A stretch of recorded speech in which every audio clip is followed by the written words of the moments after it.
Un saludo muy cordial, mis hermanos y hermanas. Qué bueno verlos aquí otra vez en este día para estudiar un poco más sobre el tema de los 24 ancianos. Queremos en nuestro tema de hoy, nuestro primer tema de hoy, repasar y resumir lo que estudiamos ayer en las dos sesiones y entonces vamos a entrar en terreno nuevo. Pero antes de eso queremos empezar el día con una oración. Así que les invito a inclinar sus rostros y vamos a orar. Padre Celestial, venimos ante tu trono con confianza porque venimos en el nombre de Jesús. Venimos solicitando sabiduría este día. Vamos a estudiar algunas cosas muy impresionantes y pedimos, Señor, que tú nos instruyas por medio de tu Espíritu Santo y el ministerio de los ángeles. Te damos gracias de antemano por tu presencia. Y sabemos que has escuchado esta oración porque te lo pedimos en el precioso nombre, que es sobre todo nombre, el nombre de Jesús. Amén. Vamos a repasar lo que estudiamos en nuestros últimos dos temas. El primer punto es que Jesús tuvo que venir a esta tierra para cumplir una misión doble. En primer lugar, tuvo que venir para vivir una vida perfecta, que le pudiera ofrecer a la ley en lugar nuestro, porque la ley exige perfección. En segundo lugar, vino para cargar los pecados y pagar la pena del pecado nuestra, para que nosotros no tengamos que morir si recibimos la vida y la muerte de Él como nuestro Salvador. Es decir, Jesús vino para vivir una vida perfecta y para morir por los pecados de todos los seres humanos, para que si nosotros lo aceptamos, entonces la vida de Jesús cuenta como si fuera la nuestra y la muerte de Cristo cuenta también como si fuera la nuestra. Esa era la misión y el desafío de Jesús. El Señor Jesucristo se despidió de las huestes celestiales y vino a este planeta para cumplir esa doble misión. Pero había un enemigo que le había quitado el territorio y la posición de rey a Adán.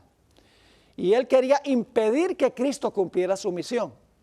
Así que usó 4 métodos, Satanás usó 4 métodos para procurar impedir que Jesús tuviera éxito en vivir su vida perfecta y morir por el pecado, para recuperar el patrimonio perdido y para recuperar también la posición como gobernante del planeta.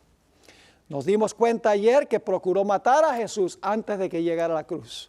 Procuró infectar a Jesús con el virus del pecado para que no fuera una víctima perfecta. Procuró desviar al Señor Jesucristo del camino que Dios había establecido, ofreciéndole un camino más fácil.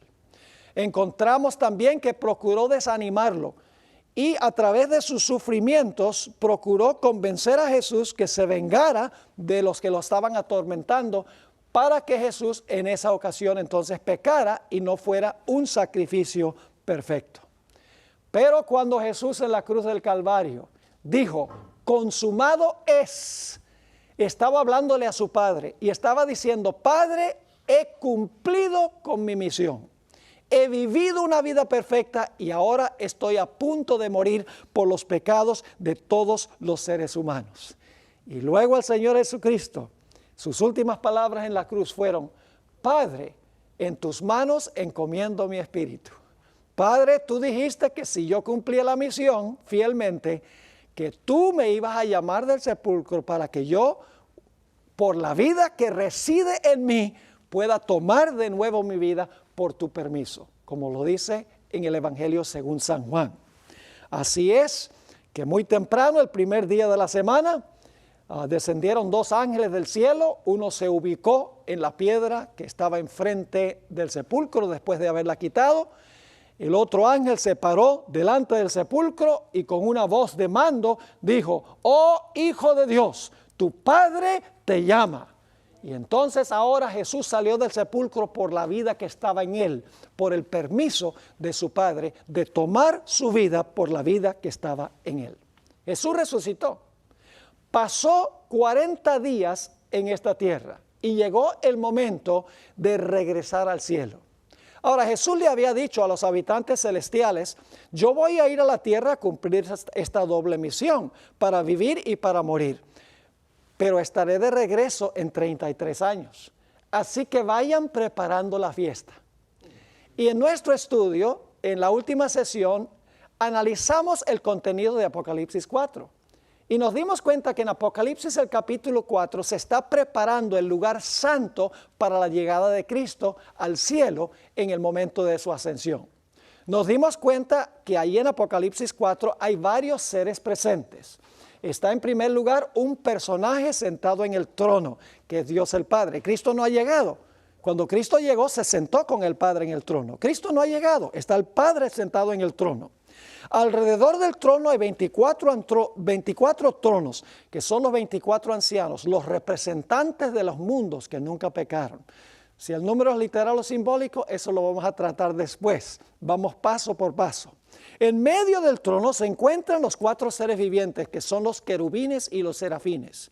Se encuentra presente en Apocalipsis 4 también el Espíritu Santo, simbolizado por el candelabro de 7 brazos, los 7 espíritus. 7 significa plenitud o algo completo, algo total. Está el Espíritu Santo presente ahí en su plenitud.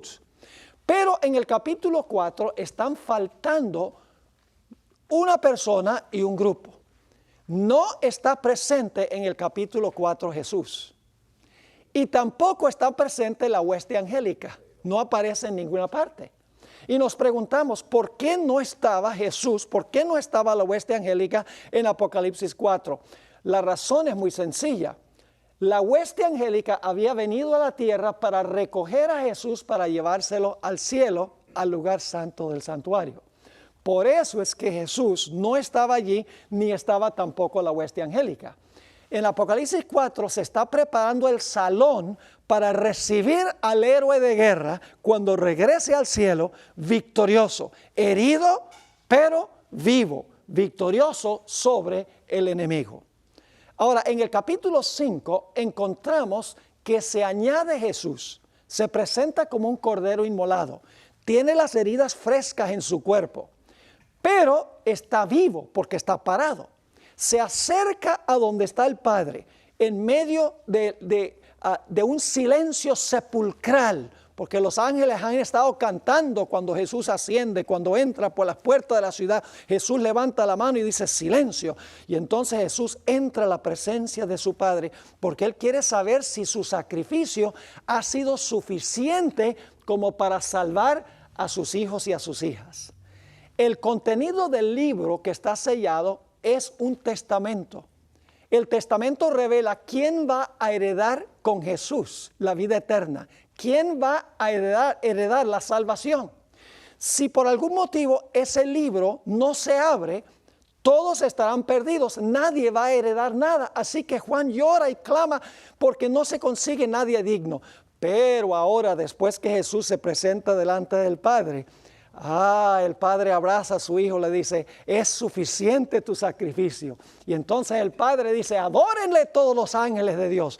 Y entonces en la última parte de Apocalipsis 5 tenemos este hermoso himno en honor del Redentor, que ha redimido la raza humana en su trabajo aquí en la tierra. ¿Les quedó claro el panorama? Eso fue lo que estudiamos en nuestro tema de ayer. Ahora vamos al estudio número 3, que encontramos en la página 33, y la pregunta que queremos contestar es, ¿quiénes son los 24 ancianos? Y voy a seguir este material bastante de cerca, así que para que ustedes puedan seguirlo allí en el sílabo que tienen ante ustedes. En años recientes se ha discutido mucho en cuanto a la identidad de los 24 ancianos. El punto de vista tradicional de la Iglesia Adventista es que este grupo se compone de aquellos que resucitaron con Jesús.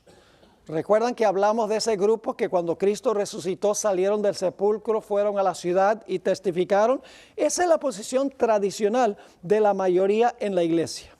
Según este concepto, cuando Jesús ascendió al cielo 40 días después de su resurrección, se llevó a los 24 ancianos y se los presentó al Padre como primicias de la gran cosecha final cuando Cristo venga en poder y gloria.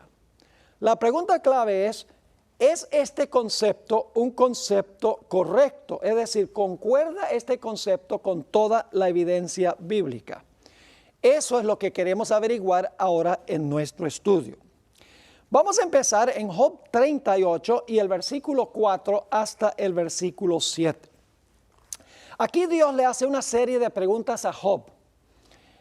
Y en esa serie de preguntas Dios le está diciendo a Job, mira, ¿dónde estabas tú cuando yo creé este mundo? Dice allí en Job 38 y el versículo 4, ¿dónde estabas tú cuando yo fundaba la tierra? Házmelo saber si tienes inteligencia. ¿Quién ordenó sus medidas, si lo sabes? ¿O quién extendió sobre ella cordel? ¿Sobre qué están fundadas sus bases? ¿O quién puso su piedra angular? Está hablando de la creación, ¿verdad que sí? Y ahora noten que se hace una pregunta. Cuando alababan todas las estrellas del alba y se regocijaban todos los hijos de Dios. Es decir, cuando Dios creó este mundo, ya existían las estrellas de alba, los hijos de Dios ya existían porque cantaron cuando Dios creó este mundo. Ahora, resumiendo los puntos importantes, Job 38, 1 al 7 nos da una descripción de la semana de la creación. Las estrellas del alba y los hijos de Dios ya existían y fueron testigos oculares de la creación. Y debemos entender que las expresiones estrellas del alba e hijos de Dios están en paralelismo sinónimo. Es decir, no son dos diferentes grupos, son el mismo grupo. Ustedes saben que el lenguaje poético hebreo tiene lo que se llama paralelismo sinónimo, a donde se da una frase y luego en una segunda frase se repite el mismo pensamiento, pero con diferentes palabras. Es decir, los hijos de Dios y las estrellas del alba son dos formas de describir al mismo grupo. Ahora necesitamos preguntarnos entonces, ¿quiénes son las estrellas del alba o los hijos de Dios? Bueno, yo creo que ustedes saben lo que significa la Biblia cuando dice que las estrellas del cielo, por ejemplo, cayeron con Lucifer. ¿Qué representan las estrellas en Apocalipsis 12 y el versículo 3 y el versículo 9? Yo creo que ustedes lo saben. Las estrellas representan a los ángeles. Es decir, los ángeles estaban presentes cuando Dios creó este mundo y alabaron y cantaron cuando el mundo se creó. Ahora, la hermana White nos dice quiénes eran los hijos de Dios. Los hijos de Dios eran ángeles, es decir, que las estrellas del alba son ángeles, los hijos de Dios son ángeles, es un paralelismo sinónimo que tenemos aquí. Ahora, fíjense el comentario de la hermana White en el Conflicto de los Siglos, página 510. Ustedes saben que en el libro de Job dice, un día vinieron los hijos de Dios a presentarse delante de Jehová, pero fíjense lo que dice la hermana White. Dice, las Sagradas Escrituras declaran que en cierta ocasión, cuando los ángeles de Dios vinieron para presentarse ante el Señor. ¿Quiénes son los hijos de Dios? Ángeles, y vamos a encontrar que no son ángeles cualquiera, son una categoría especial de ángeles. Pero dice, cuando los ángeles de Dios vinieron para presentarse ante el Señor, Satanás vino también con ellos, no para postrarse ante el Rey eterno, sino para mirar por sus propios y malévolos planes contra los justos. Con el mismo objeto está presente allí donde los hombres se reúnen para adorar a Dios. Es decir, según la Escritura, las estrellas del alba son ángeles. Según el testimonio del Espíritu de Profecía, los hijos de Dios son ángeles. Es decir, estrellas del alba, hijos de Dios, es el mismo grupo. Dos formas distintas de describir al mismo grupo. Ahora, alguno podría objetar y decir, pero Pastor Bor, ¿entonces los hijos de Dios en Génesis 6 eran ángeles? Porque hay esta teoría en el mundo cristiano de que cuando dice que los hijos de Dios vieron que las hijas de los hombres eran hermosas, se tomaron entre las mujeres. Entonces la teoría es que los hijos de Dios eran ángeles, las hijas de los hombres eran mujeres humanas, tuvieron relaciones sexuales y el producto fue un híbrido, parte ángel caído y parte ser humano. Ahora, si decimos que los hijos de Dios en Job eran ángeles, entonces, ¿por qué no decir en Génesis 6 que también eran ángeles? La razón es muy sencilla. Los símbolos en la Biblia no siempre significan lo mismo en todos los contextos. Por ejemplo, si yo les hablara de un león, ¿qué representa un león en la Biblia? ¿Puede representar un león a Cristo, sí o no? Sí, es el león de la tribu de Judá. ¿Puede representar a Satanás? Anda cual león rugiente buscando a quien devorar. ¿Puede representar el reino de Babilonia? La primera bestia de Daniel 7. ¿Puede representar a Judá, el hijo de Jacob? Sí, es el león. Es decir, nada más porque aparece la palabra león aquí, no significa que la palabra león significa lo mismo en todas partes. Otro ejemplo, levadura. Cuando yo pregunto qué representa la levadura, inmediatamente la respuesta es pecado. Y claro, puede representar el pecado. Pero en la parábola de la levadura que dio Jesús, la levadura representa el Espíritu Santo que se coloca dentro de la iglesia, dentro de la masa para que la iglesia pueda crecer. Es decir, levadura no siempre significa lo mismo. Cuando uno encuentra, por ejemplo, la palabra espada, simbólicamente, la palabra espada, ustedes saben, representa la palabra de Dios. La espada del Espíritu es la palabra de Dios, pero no siempre es la palabra de Dios. Porque en Romanos el capítulo 13 dice que la espada es lo que tiene el poder civil para castigar violaciones del Código Civil. Es decir, que espada no siempre significa lo mismo. Hay que tomar en cuenta el contexto. Y cuando uno mira Génesis 6, el contexto está claro. Los hijos de Dios son los de la genealogía de Set, que se encuentran en Génesis 5. Las hijas de los hombres son las mujeres malévolas que se mencionan en la genealogía de Caín. Y luego en Génesis 6 habla de los hijos de Dios y las hijas de los hombres. Los dos capítulos anteriores explican que los hijos de Dios son en realidad el linaje de los justos y el linaje de los impíos, que empezaron a entremezclarse y a casarse unos con otros. Es interesante notar que en Lucas 3:38 se le llama a Adán el hijo de Dios, y Adán no era un ángel. Además de eso, el apóstol Pablo declaró que los que han nacido de nuevo son hijos de Dios, y los que han nacido de nuevo no son ángeles. Es decir, la expresión hijo de Dios no siempre significa ángeles. Puede significar también seres humanos. Pero aquí en el libro de Job, las estrellas del alba, los hijos de Dios claramente son ¿qué? Ángeles, porque las estrellas en la Biblia representan ángeles. Ahora, con esto en mente, de que los hijos de Dios o las estrellas del alba eran ángeles, necesitamos examinar un poco más detenidamente el libro de Job. Vamos a Job 1 y el versículo 6 y 7, esto es la página 35 de su sílabo. Dios convoca un concilio celestial.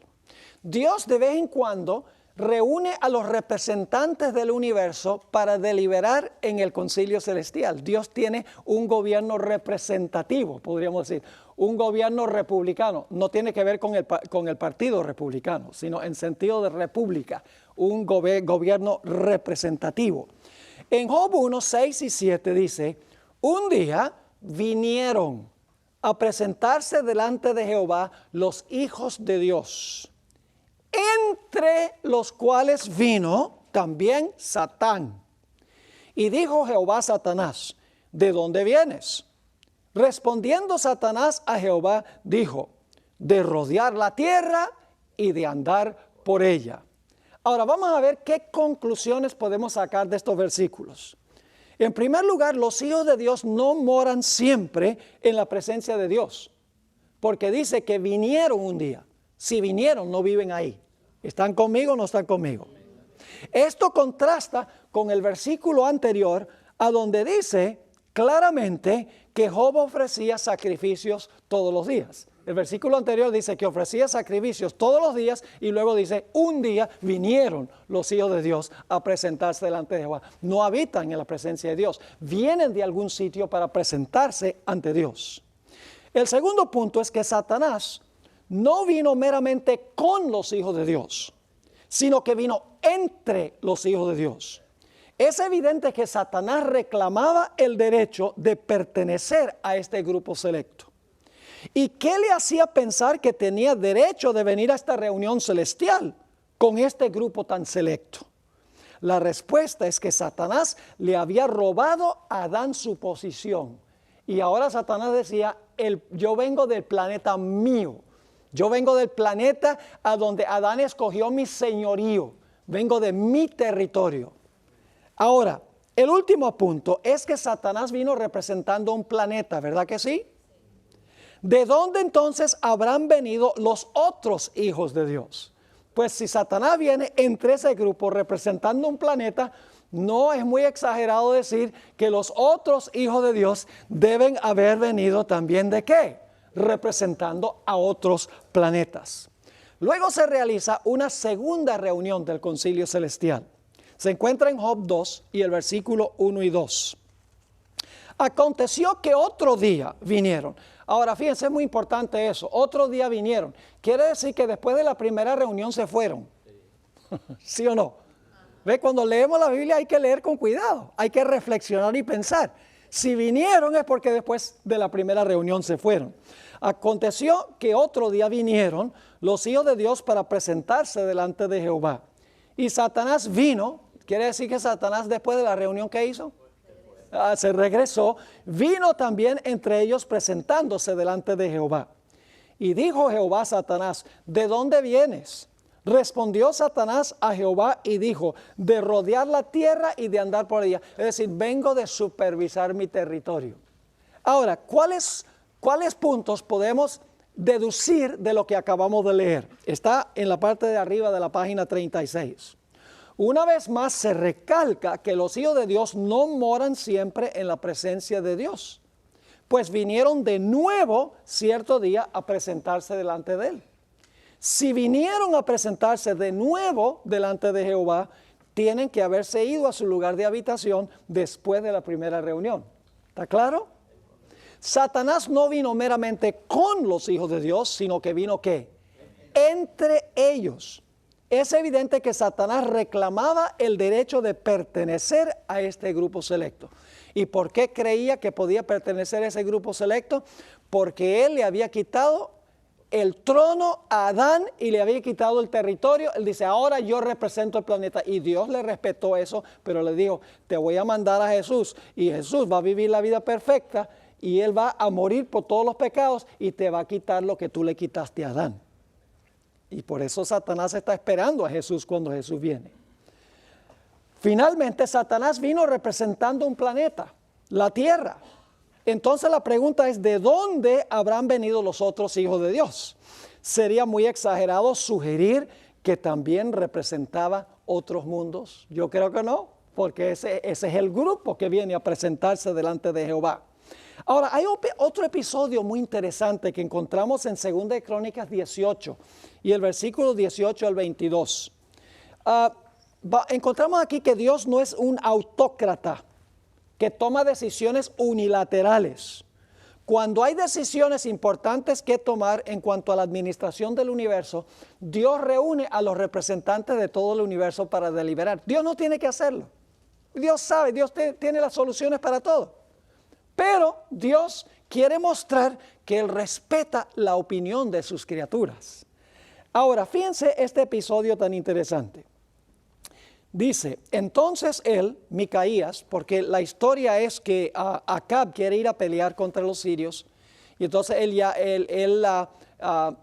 dice, necesitamos consultar a los profetas para ver si en realidad debemos ir a la guerra o no.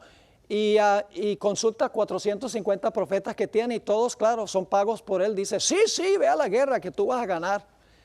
Y entonces Josafat dice, pero tú no tienes aquí un profeta que sea de Jehová, porque él sabía que los 450 eran falsos profetas. ¿No tienes uno de Jehová? Y dice acá, bueno, sí tengo uno, pero lo tengo ahí en el calabozo, porque no hace sino profetizarme cosas malas. Y entonces dice Josafat, ese es el profeta verdadero, tráiganlo. Y ahora viene Micaías, el nombre del profeta es Micaías, y Acab le dice, mira, ¿debemos ir a la guerra, sí o no? Y lo dice con un tono amenazante. Y quiero que noten lo que sigue. Entonces Micaías dijo, oíd pues palabra de Jehová. Yo he visto a Jehová sentado en su trono, y todo el ejército de los cielos estaba a su mano derecha y a su izquierda. Y Jehová preguntó, ¿quién inducirá a Acab, rey de Judá, rey de Israel, para que suba y caiga en Ramón de Galad? En otras palabras, ¿quién va a convencer a Acab que vaya a la guerra para que lo maten en la guerra? Y uno decía así y otro decía de otra manera. Es decir, el concilio celestial está deliberando. Uno decía, bueno, vamos a hacerlo de esta manera, vamos a hacer de la otra manera. Ninguno quería ir a convencer a Acab de que fuera a la guerra para que lo mataran. Ahora fíjense, sigue diciendo, entonces salió un espíritu que se puso delante de Jehová y dijo, yo la induciré. Y Jehová le dijo, ¿de qué modo? Y él dijo, saldré y seré espíritu de mentira en la boca de todos sus profetas. ¿Quién era ese espíritu que estaba allá en el cielo en esta deliberación? No puede ser un ángel fiel porque los ángeles fieles no mienten. Tiene que ser Satanás que estaba en el concilio celestial. Así que dice, saldré y seré espíritu de mentira en la boca de todos sus profetas, que eran los 450 profetas, dicho sea de paso. Y Jehová dijo, tú le inducirás y lo lograrás. Anda y hazlo así. ¿Se acuerdan que en Job Dios dijo, anda, pruébalo al máximo, pero no me lo mates? Aquí Dios le está dando permiso a este espíritu para que convenza a Acab que vaya a la guerra. Y luego dice en el versículo 22, y ahora he aquí, Jehová ha puesto espíritu de mentira en boca de todos sus profetas, de estos profetas, pues Jehová ha hablado el mal contra ti. Ahora, cuando la Biblia dice que Dios colocó mentira, significa que Dios permitió. Es como con Job, Dios no causó los males de Job, Dios permitió que los males vinieran, pero en la Biblia lo que Dios permite se le atribuye a Dios, ¿ok? Aunque Dios no lo hace directamente. Es decir, que cuando en el universo se van a tomar decisiones muy importantes, Dios llama a todos los representantes del universo para deliberar. Fíjense, por ejemplo, cuando Lucifer se llenó de envidia contra Jesús, Dios reunió el concilio celestial para razonar con Lucifer. Dice en Patriarcas y Profetas, página 14, reunidos en concilio celestial, los ángeles rogaron a Lucifer que desistiese de su intento. Dios reunió el concilio celestial. Cuando Adán y Eva, cuando fue necesario avisarle a Adán y Eva que Satanás había caído del cielo y iba a venir a tentarlos, fíjense lo que dice, se decidió en el concilio celestial, esto no es una decisión unilateral de Dios, se decidió en el concilio celestial enviar ángeles para advertir a Adán que estaba en peligro por la presencia del enemigo. 2 ángeles se apresuraron a visitar a nuestros primeros padres, la santa pareja. ¿Quién decidió enviar a los ángeles? El concilio celestial. Dios preside el concilio celestial. Pero el concilio celestial es un cuerpo representativo de personas de todo el universo, de seres de todo el universo, que deliberan y deciden aspectos importantes en la administración del universo. ¿Cuál es la conclusión? Dios tiene un concilio celestial que se compone de representantes de todas las regiones del universo. En este concilio se toman decisiones administrativas que impactan el bienestar de todo el universo. Ahora, la hermana White no tiene dudas en cuanto a quiénes son estos hijos de Dios.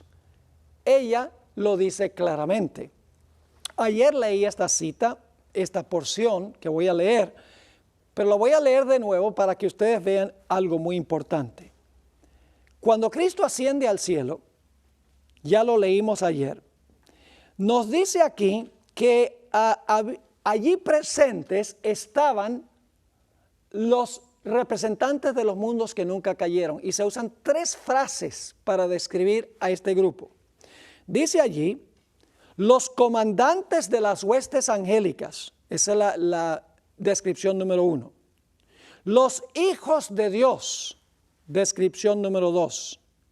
Los representantes de los mundos que nunca cayeron, esa es la descripción número 3. Es el mismo grupo. Están, ¿qué cosa? Están congregados, esperando que Jesús llegue. El concilio celestial, ¿ves que este es el concilio celestial, delante del cual Lucifer había acusado a Dios y a su Hijo? Los representantes de aquellos reinos sin pecado, sobre los cuales Satanás pensaba establecer su dominio, todos están allí para dar la bienvenida al Redentor.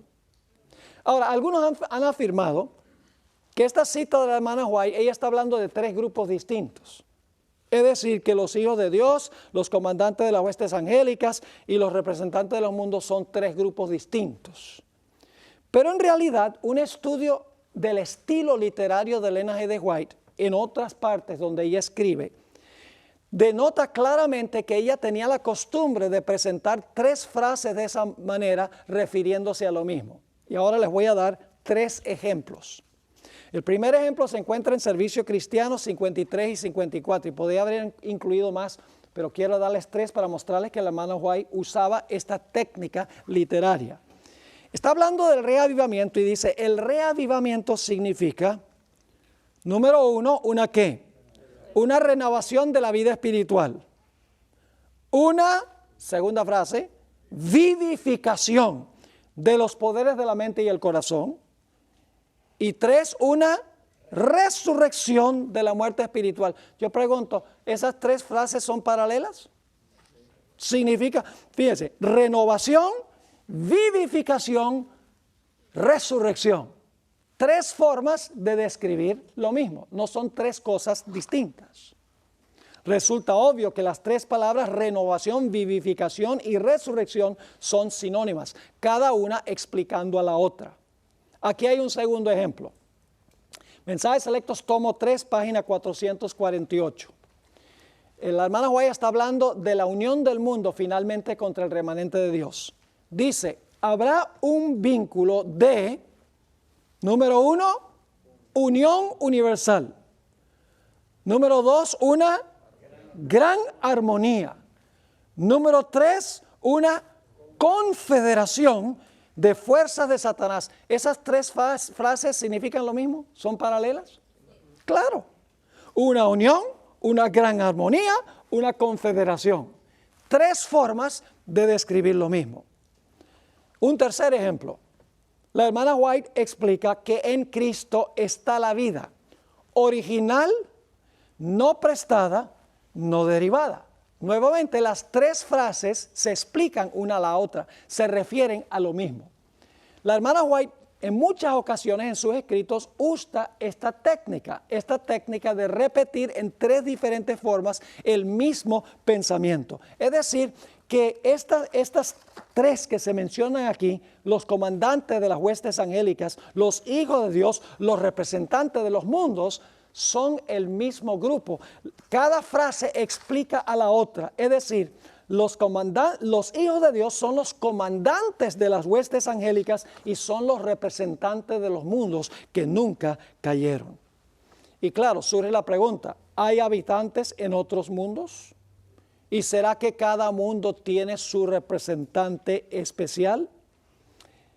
En Apocalipsis, el capítulo 12, dice, por lo cual alegraos cielos, no cielo, cielos, y los que moráis en ellos.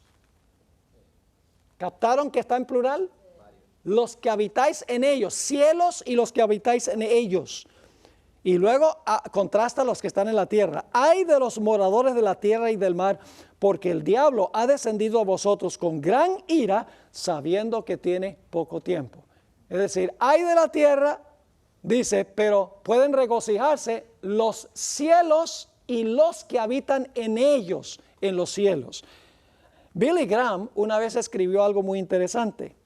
Dijo, yo creo que hay vida en otros planetas. Nosotros habitamos en esta galaxia, la Vía Láctea, y ahora especulan que hay millones y millones de galaxias. Y en cada galaxia hay 1 trillón de estrellas, planetas y otros astros. No puedo creer que nuestro planeta sea el único que tenga seres vivientes. Lo dice Billy Graham, el más famoso evangelista protestante del mundo. Y además de eso, lo dice la Sagrada Escritura. Hay otros mundos. Y vamos a encontrar que cada mundo tiene su representante, como Dios colocó a Adán para representar al planeta Tierra. Ahora, es interesante notar que cuando Juan estaba llorando y sollozando porque no había nadie que pudiera romper los sellos y abrir el libro, uno de los ancianos lo animó. Fíjense lo que dice allí en Apocalipsis el capítulo 5. Dice, y uno de los ancianos, estamos en la parte de arriba de la página 39, y uno de los ancianos me dijo, no llores, he aquí el león de la tribu de Judá, la raíz de David, ha vencido para abrir el libro y desatar sus 7 sellos. ¿Quién le habló esas palabras según este texto a Juan? Uno de los ancianos, muy importante eso, uno de los ancianos. Ahora, la hermana White amplía de una forma muy interesante quién fue el que habló con Juan. En una cita que encontramos en Manuscript Releases, tomo 12, páginas 296 y 297, yo traduje esto porque es una cita que no está en español, dice lo siguiente, hablando del pergamino. Este pergamino estaba escrito por dentro y por fuera. Juan afirmó, y yo lloraba mucho porque no se había hallado a ninguno digno de abrir el libro, ni de leerlo, ni de mirarlo. Luego la hermana White comenta, la visión de Juan impactó en sobremanera su mente. El destino de cada nación se hallaba en ese libro.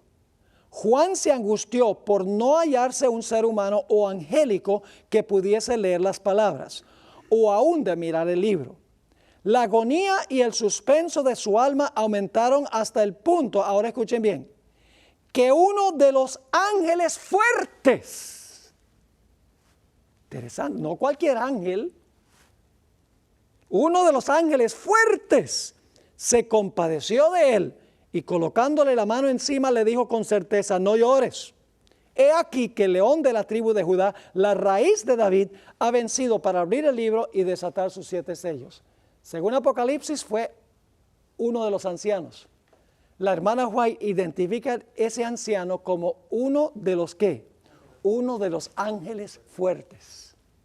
Es decir, los 24 ancianos son ángeles fuertes, no son cualquier ángel, no son parte de la hueste angélica común, podríamos decir.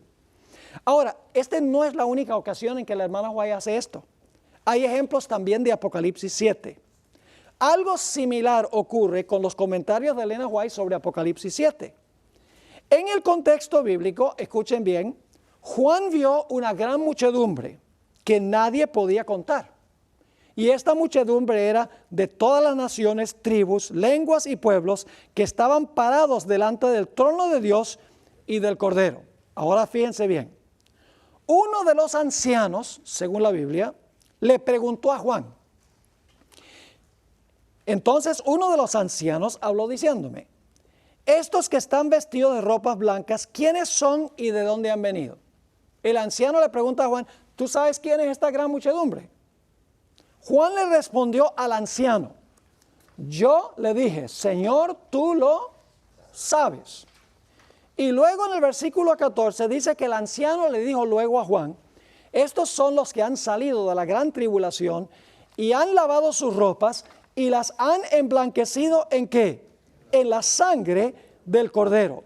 Ahora escuchemos el comentario de la hermana White. ¿Quién fue? ¿Con quién estaba hablando Juan? Con uno de los ancianos. Ahora escuchen el comentario de la hermana White. Signs of the Times, señales de los tiempos, diciembre 22, 1887. Juan contempló una compañía innumerable, preciosa, refinada y pura, que rodea el trono de la majestad celestial.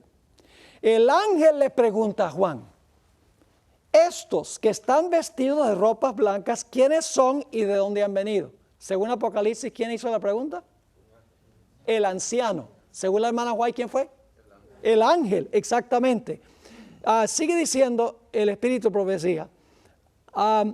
Y Juan le responde, Señor, tú lo sabes. Entonces el ángel declara, estos son los que han salido de la gran tribulación y han lavado sus ropas y las han emblanquecido en la sangre del Cordero. ¿Están captando algo interesante aquí?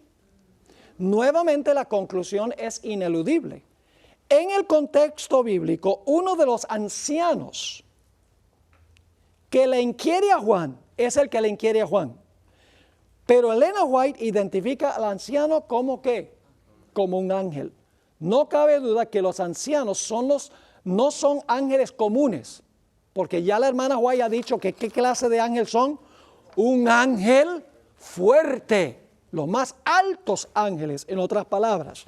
No son ángeles comunes, sino que son ángeles fuertes o comandantes. Pero hay otro punto, esto es muy importante, hay otro punto que debemos tomar en cuenta, que es aún más importante. Ahora escuchen bien esto. Los ancianos no forman parte de la gran muchedumbre que nadie podía contar de toda nación, tribu, lengua y pueblo. ¿Les queda claro eso? Que el anciano no era parte de la muchedumbre, porque está preguntando en cuanto a la muchedumbre. No es parte de la muchedumbre. Ahora escuchen bien. Esto es importante, porque muchas traducciones de Apocalipsis 5, 9 y 10, y esto lo vamos a tratar en otro tema hoy, dejan la impresión que los ancianos fueron redimidos de toda nación y que reinarán sobre la tierra. ¿Recuerdan que anoche dijimos que hay un problemita de traducción? Donde los ancianos están cantando, tú nos redimiste y nosotros reinaremos sobre la tierra, entonces tendrían que ser seres humanos. Hay un problema de traducción allí, que vamos a tratar un poco más adelante. Ahora, aquí hay dos citas más de Ellen G. White que recalcan el mismo punto. En un libro que se llama Sermons and Talks, Charlas y Sermones, tomo 1, página 20, otra vez no está en español, todas estas citas, yo tengo el CD-ROM de la hermana White y busco todas estas citas y las traduzco. Dice la sierva del Señor, Juan vio una compañía que estaba parada alrededor del trono de Dios y el ángel le preguntó, estos que están vestidos de ropas blancas, ¿quiénes son? Él le respondió, tú lo sabes. El ángel le dijo, estos son los que han salido de la gran tribulación y han lavado sus ropas y las han emblanquecido en la sangre del Cordero. Hay una fuente a donde podemos lavarnos de toda mancha impura. Y el ángel dice, Él los guiará a fuentes de agua viva. Y en Apocalipsis el anciano es el que está diciendo esto. Él los guiará a fuentes de aguas de vida y Dios enjugará toda lágrima de los ojos de ellos. Este será el feliz privilegio de aquellos que han guardado los mandamientos de Dios. En la revista Señales de los Tiempos, noviembre 22, 1905, la sierva de Dios repite el mismo pensamiento. Al ver Juan la multitud que se hallaba parada alrededor del trono de Dios, se oyó la pregunta, estos que están vestidos de ropas blancas, ¿quiénes son y de dónde han venido? Esa es una pregunta que hace el anciano según Apocalipsis. Pero la hermana White dice, el ángel respondió, estos son los que han salido de la gran tribulación y han lavado sus ropas y las han emblanquecido en la sangre del Cordero. ¿Son los ancianos parte de la gran muchedumbre? No, están separados de la gran muchedumbre, no son parte de la gran muchedumbre. Ahora, lo interesante es que en Apocalipsis 5:8 dice que los 24 ancianos y los 4 seres vivientes presentan las oraciones del pueblo de Dios ante el trono de Dios. Es interesante en Apocalipsis.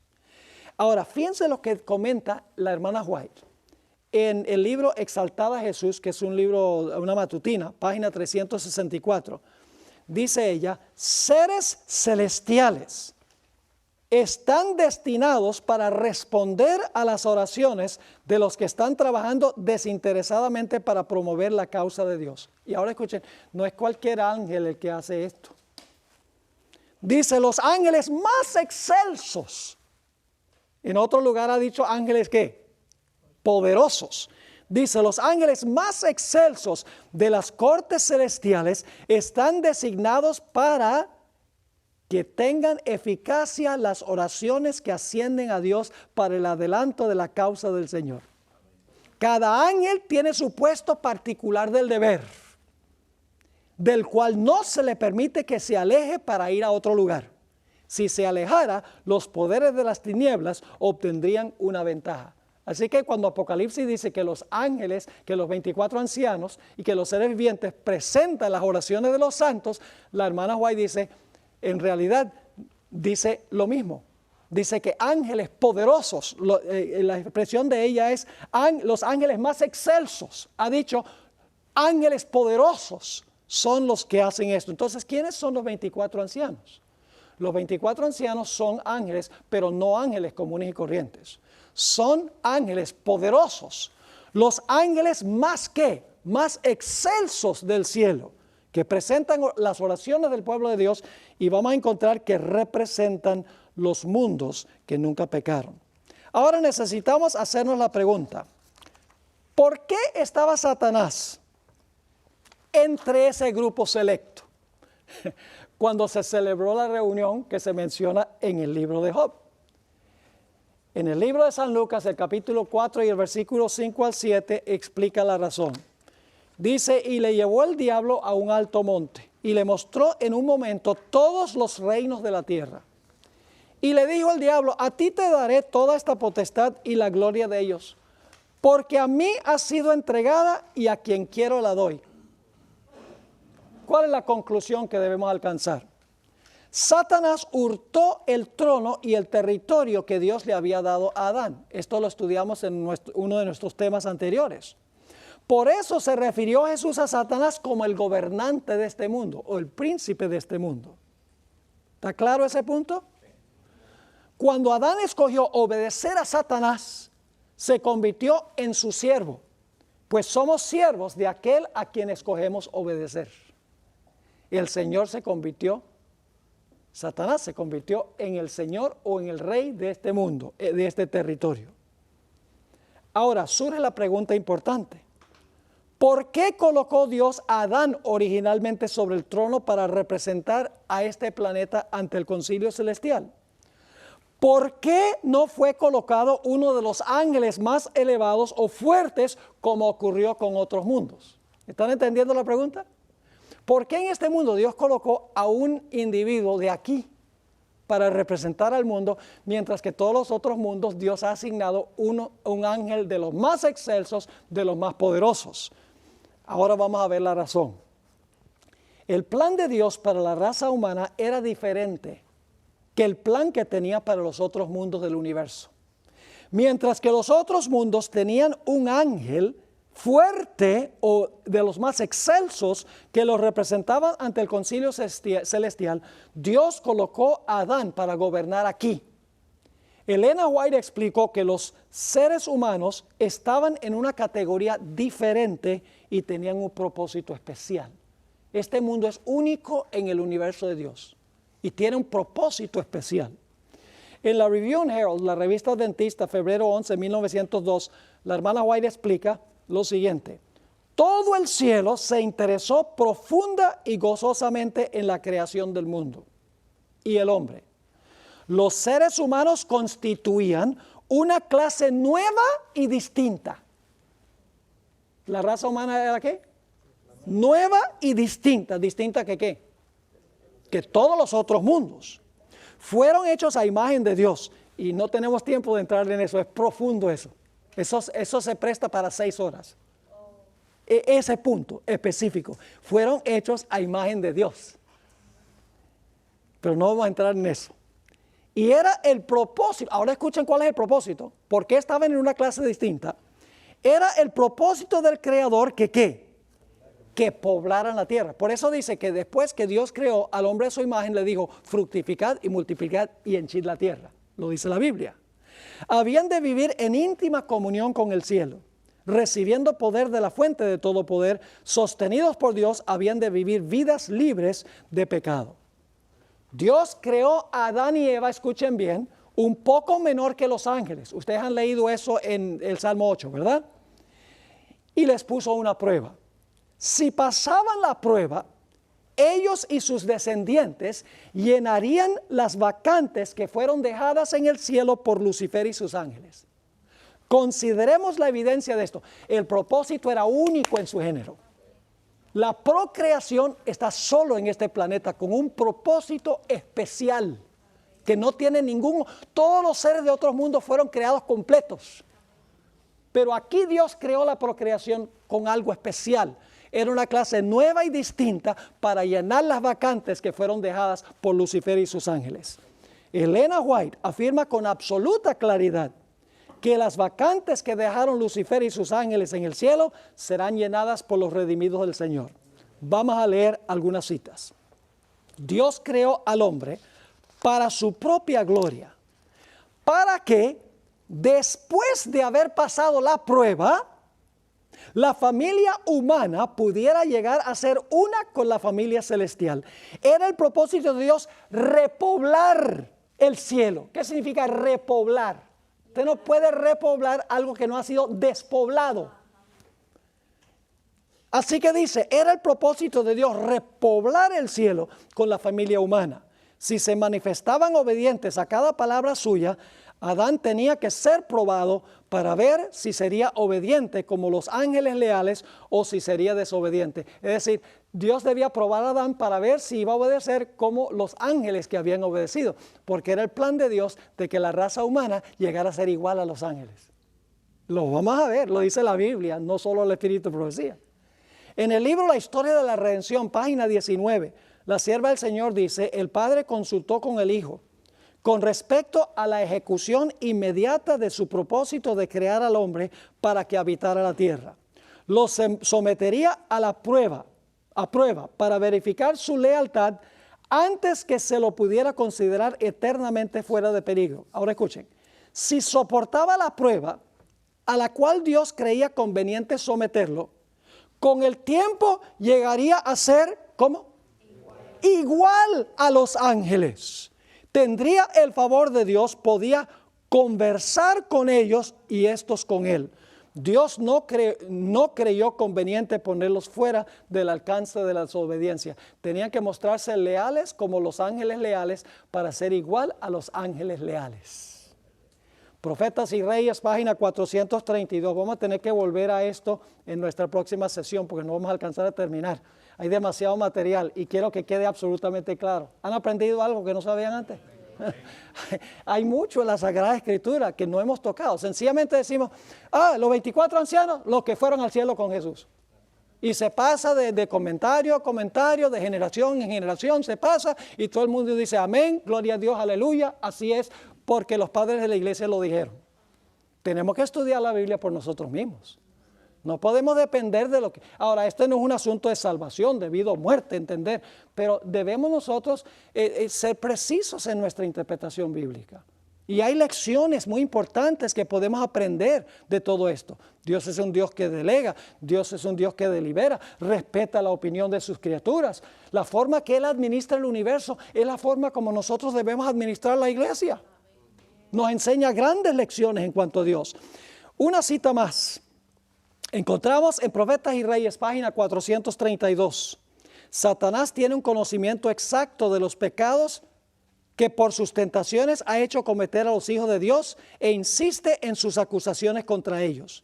Declara que por sus pecados han perdido el derecho a la protección divina y reclama el derecho de destruirlos. Y ahora fíjense lo que le saca a Dios en cara. Los declara tan merecedores como Él mismo de ser excluidos del favor de Dios. Son estos, dice, los que han de tomar mi lugar en el cielo y el lugar de los ángeles que se unieron a mí. El diablo sabe cuál es el propósito de Dios. ¿Y por qué creen ustedes que el diablo está atacando tanto el matrimonio hoy? ¿Por qué ustedes creen que el hombre está estableciendo el matrimonio entre mujeres y mujeres y hombres? Porque el diablo odia el matrimonio, porque él sabe cuál es el propósito de Dios en el matrimonio. Por eso estamos viendo la desintegración del matrimonio, porque Satanás sabe que los que se reproducen en esta tierra lo van a reemplazar a él y a sus ángeles, y él quiere estorbar eso. Aquí está la verdadera razón por la cual hoy en día se ve lo que está sucediendo con el matrimonio. Ahora, fíjense, no voy a leer el resto de esa cita, voy a leer una cita más, donde la hermana White dice explícitamente cuál es el plan de Dios. Reflejemos a Jesús, página 339. Dice, quienes caminan como Cristo caminó, y son pacientes, amables, bondadosos, humildes y mansos de corazón, quienes ayudan a Cristo a llevar sus cargas, los que se preocupan por las almas como Él se preocupó, estos entrarán en el gozo de su Señor. Estos son los que junto a Cristo verán las aflicciones de su alma y serán satisfechos. Ahora escuchen bien, finalmente el cielo triunfará, pues las vacantes dejadas por la caída de Satanás y sus ángeles en el cielo serán ocupados por los redimidos del Señor. Si no lo entendieron antes, ahí está clarito, en blanco y negro. Pero hay muchas citas de la hermana White. ¿Están entendiendo un poco mejor este asunto? Ahora, ustedes están preguntando, pero pastor, ¿dónde dice la Biblia tal cosa? Esa es una creación de Elena G. de White. Ese es un invento del espíritu de profecía, pero eso no está en la Biblia, ciertamente. ¿Ustedes creen que está en la Biblia? Permítame decir algo en cuanto al espíritu de profecía. La hermana White tenía solo 2 años y medio de educación primaria. 2 años y medio. Y uno lee sus escritos y dice, ¿cómo una persona que tenía 2 años y medio de educación primaria puede tener una profundidad teológica tan grande? Yo les digo algo, yo he leído todas las críticas que se hacen contra la hermana White, todos los puntos que la gente levanta contra la hermana White los he leído 1000 veces y todos han sido contestados por el Centro de Investigación White. No hay ningún argumento que no haya sido contestado. Pero cualquier persona ingenua que viene a esos puestos que encuentra uno en el internet, enseguida dice, mire, la hermana White dijo esto y no se cumplió y dijo aquello y empiezan a criticar. La mejor forma de saber si ella fue inspirada es leerla uno mismo y ver cómo ella armoniza con la Sagrada Escritura. Porque yo me maravillo, cada día más, yo les digo, yo me maravillo más al leer el Espíritu de Profecía y encontrar la armonía perfecta entre el Espíritu de Profecía y la Biblia. Cómo Dios ha usado a la hermana White para ampliar, para explicar, para que podamos entender mejor los conceptos que contenemos seminalmente en la Sagrada Escritura. Porque todas estas cosas están en la Biblia, si leemos la Biblia con cuidado. Pero lamentablemente muchos cristianos lo que hacen es leer muy superficialmente la Biblia. Para la mayoría de los cristianos ellos dicen, Cristo murió en la cruz y ya no necesitamos saber más nada. Murió en la cruz, nos salvó, aleluya, gloria a Dios, puedo seguir pecando como siempre he hecho y la gracia de Dios me va a salvar. Y eso es lo único que conocen de la Sagrada Escritura. Pero nosotros como adventistas tenemos que ir más allá. Nosotros tenemos el don precioso del Espíritu de Profecía que nos amplía, que nos explica, que corrige a los que yerran. ¡Qué bendición tan grande de Dios! Y qué triste que inclusive en la iglesia adventista hay ministros que dudan del don de profecía y abiertamente lo critican desde púlpitos de la iglesia adventista, recibiendo su salario de los diezmos de la iglesia. Ese es un sacrilegio, mis hermanos y hermanas. El problema es que no leen el Espíritu de Profecía. Yo he encontrado que hay 2 clases de personas que critican el Espíritu de Profecía. La primera clase de personas que critican el Espíritu de Profecía son aquellos que nunca la leyeron. Y la segunda clase de personas es los que leen a la hermana White con la intención de criticar. Y ninguna de esas personas va a recibir una bendición. En nuestra próxima sesión terminaremos esto y entraremos en territorio nuevo.